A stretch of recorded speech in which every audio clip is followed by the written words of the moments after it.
Football বিশ্বে নেমে এসেছে শোকের ছায়া।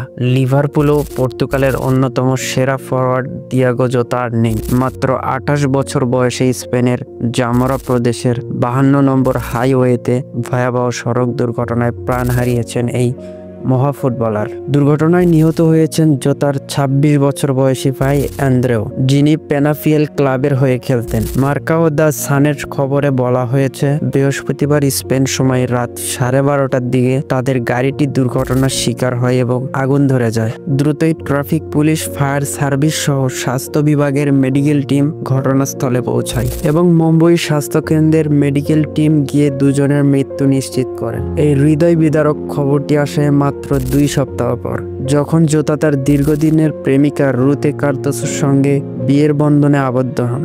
সেই বিয়ের ছুটিতে তাদের ৩ সন্তানকেও দেখা গিয়েছিল।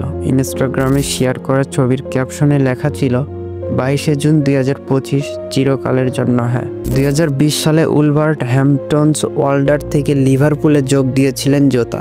এরপর ১৮২টি ম্যাচ খেলে ৬৫টি গোল এবং ২৬টি অ্যাসিস্ট করেন। এই সময়ে লিভারপুলকে ২টি প্রিমিয়ার লিগ শিরোপা জেতাতে বড় ভূমিকা রাখেন।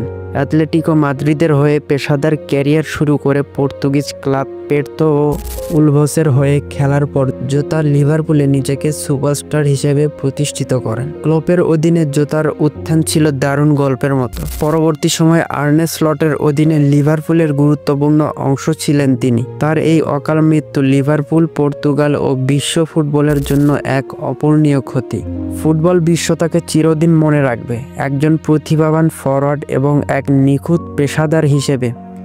জোতার এই আংশিক বিদায় যেন আরও একবার মনে করিয়ে দিল জীবন কতটা অনিশ্চিত।